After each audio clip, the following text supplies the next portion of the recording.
Coba teman-teman buka lagi surat Toha. Kita masih membahas ayat ke-12 dari surat Toha. Kisah ketika Nabi Musa berdialog dengan Allah di sebuah lembah yang sangat suci yang dinamakan dengan lembah Tua. Allah Subhanahu wa taala memperkenalkan dirinya kepada Nabi Musa. Yang pertama, Allah memperkenalkan diri kepada Nabi Musa dengan kalimat Rabb. Konsep dari nama Rabb ini kemudian diistilahkan dengan rububiyah. Dia menjadi sebuah konsep. Konsep akidah, konsep tauhid, konsep ma'rifatullah yang dikenal dengan istilah rububiyah. Salah satunya tadi Allah sebaik-baik pencipta, Allah sebaik-baik penjaga, Allah sebaik-baik pemelihara, Allah sebaik-baik pemilik. Udah belum kita meyakini 4 makna Rabb ini dalam kehidupan kita? Kita belajar yakin bahwa Allah menciptakan kita ahsani takwim. Laqad khalaqnal insan fi ahsani takwim. Kami telah menciptakan manusia dalam sebaik-baik bentuk. Artinya Allah menciptakan kita dengan bentuk yang udah sempurna.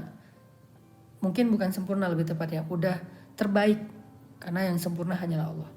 Allah menciptakan kita dengan bentuk yang terbaik, dengan komposisi yang terbaik, dengan ciptaan yang terbaik. Kemudian Allah sebagai sebaik-baik penjaga. Apa artinya? Implementasi Allah sebagai sebaik-baik penjaga dalam kehidupan kita adalah kita menjadi orang yang lebih berserah kepada Allah. Kenapa kita menyerahkan diri kepada Allah? Karena kita yakin Allah penjaga yang terbaik. Allah nggak akan menyia-nyiakan kepasrahan kita, memasrahkan diri, memasrahkan keluarga, memasrahkan harta di jalan Allah, karena Allah sebaik-baik penjaga. Salah satu contoh sederhananya adalah karena kita yakin Allah sebaik-baik penjaga, maka kita selalu membaca doa ketika kita mau melakukan safar misalnya.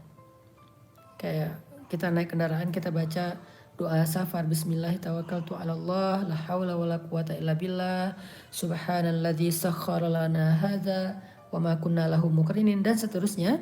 Kita baca doa safar karena kita percaya Allah sebaik-baik penjaga. Dan kita setelah baca doa safar itu jadi tenang dan yakin dalam perjalanan itu Allah akan menjaga kita.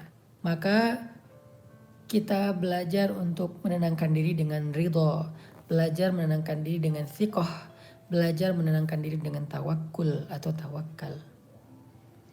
Setelah kita bilang hasbi Allah wa ni'mal wakil, hati kita menjadi tenang. Setelah kita bilang la haula wala quwata illa billah, hati kita menjadi tenang. Berarti kita sudah meyakini Allah sebaik-baik penjaga. Artinya kita nggak berdaya, kita nggak punya usaha yang bisa kita lakukan, kita udah mentok, kita nggak tahu lagi ngapain, maka hanya Allah yang mampu melakukan dengan caranya.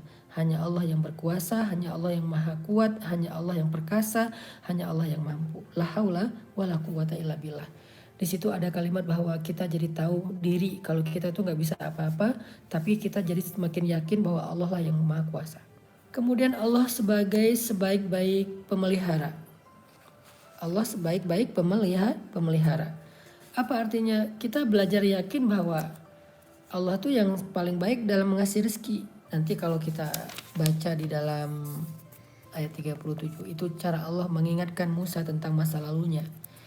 Walaqad mananna 'alaika marratan ukhra idh awhayna ila ummika ma yuha an qadhifihi fit tabuti faqadhifihi fil yammi falyulqihil yammu bis-sahil بالساحل يأخذه عدو لي وعدو له وألقيت عليك محبة مني ولتصنع على عيني إذ تمشي أختك فتقول هل أدلكم على من يكفله فرجعناك إلى أمك كي تقر عينها ولا تحزن وقتلت نفسا فنجيناك من الغم وفتناك فتونا فلبثت سنين في أهل مدين ثم جئت على قدري يا موسى. Ini yang tadi saya cerita.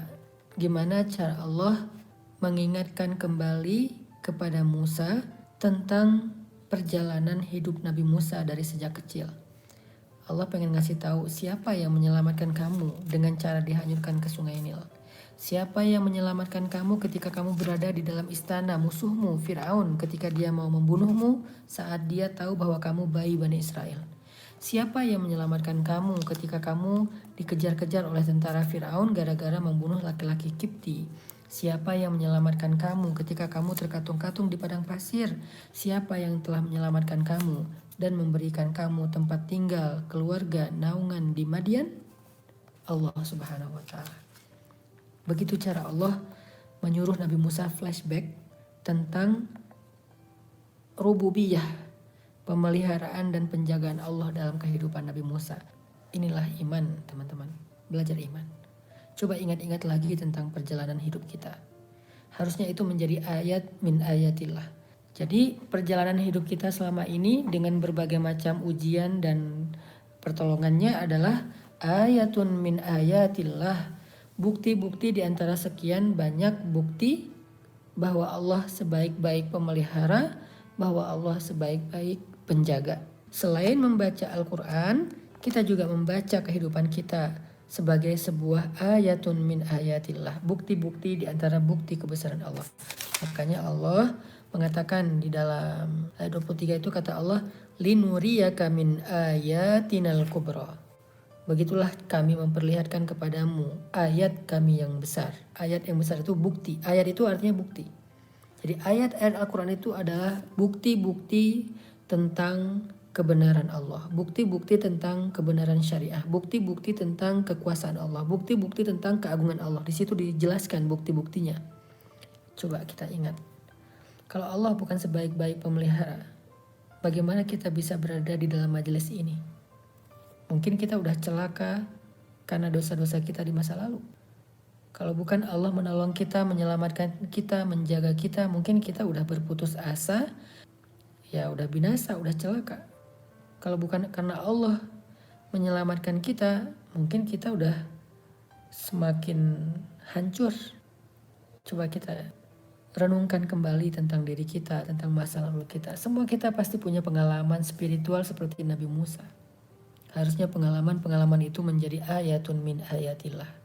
Harusnya pengalaman-pengalaman itulah yang membuat kita semakin mengenal Allah sebagai sebaik-baik pemelihara, sebaik-baik penjaga atau Rabb. Percaya, tetapi kita masih punya Allah. Kalau kita masih punya Allah, la tahzan, kenapa kita harus bersedih? Bukankah Allah sebaik-baik pemelihara dan penjaga? Dan awal dari kebaikan itu adalah Allah menjaga dan menyelamatkan hati kita. Sehingga kita kuat menghadapi masalah. Berserah kepada Allah. Kalau berserah kepada manusia, kita akan kecewa. Berserah kepada harta, kita akan merasa kurang. Berserah kepada makhluk, kita akan merasa sedih, sakit hati. Maka berserahlah kepada Allah yang gak pernah mengecewakan siapapun selama dia berbaik sangka kepadanya. Karena ketika Allah sayang kepada kita, kepada seorang hamba, Allah akan mengutus manusia, malaikat, semesta untuk membantu hamba tersebut. Kita nggak pernah tahu kecuali apa yang terlihat. Kadang-kadang ada banyak yang kita nggak lihat, yang kita nggak sadari, tetapi ternyata itu membantu kita. Bisa jadi kita lagi naik motor nih. Sebetulnya di depan itu jarak sekilo lagi di jalan ada batu besar. Di jalan ada pasir yang tumpah dari truk. Sehingga ketika kita lewati jalan itu, kita mungkin akan terpeleset sehingga jatuh. Tapi Allah Subhanahu wa Ta'ala telah mendatangkan seseorang yang baik hati melewati jalan itu atau ada di situ. Kemudian Allah bujuk hatinya sehingga dengan hati yang baik itu dia pun memindahkan batu dari jalan. Dia pun membersihkan pasir dari jalan. Sehingga dengan itu saat kita lewat, kita tidak akan terpeleset. Tapi kan kita nggak ngelihat. kita nggak tahu ada kejadian itu kan. Kita taunya jalan kita aman-aman aja. Itulah kenapa Allah bekerja dalam misteri. Allah seringkali bekerja dalam gaib. Yu'minuna bil gaib, beriman kepada yang tidak tampak. Kita nggak boleh hanya beriman kepada yang syahadah, yang tampak. Kita juga harus beriman kepada yang gaib, yang tidak tampak, yang Allah rencanakan, yang Allah lakukan. Kita nggak harus tahu, tapi kita yakin bahwa Allah melakukan itu. Kalau kita hanya menyimpulkan yang tampak-tampak saja, berarti kita nggak pakai iman dalam hidup, hanya pakai indera. Karena kita hanya pakai indera, akhirnya kita banyak mengeluh. Akhirnya kita banyak khawatir. Akhirnya kita kurang bersyukur. Akhirnya kita nggak pernah belajar. Akhirnya kita nggak tahu cara berpasrah dan berserah kepada Allah. Karena kita cuma pakai indera yang penglihatan. Kalau kita nggak ngelihat, kita nggak percaya. Padahal Allah bekerja dalam diam. Allah bekerja dalam gaib yang tidak terlihat.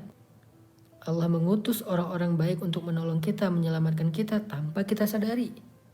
Maka jadikanlah pengalaman hidup kita, kalau kita berterima kasih kepada seseorang, maka yang lebih utama lagi kita berterima kasih kepada Allah karena orang itu. Kita berterima kasih kepada seseorang karena membantu kita. Tetapi orang itu tidak akan membantu kita kecuali Allah yang membujuk hatinya untuk melakukan itu. Maka kita juga bersyukur kepada Allah karena telah mengutus orang yang baik itu untuk membantu kita.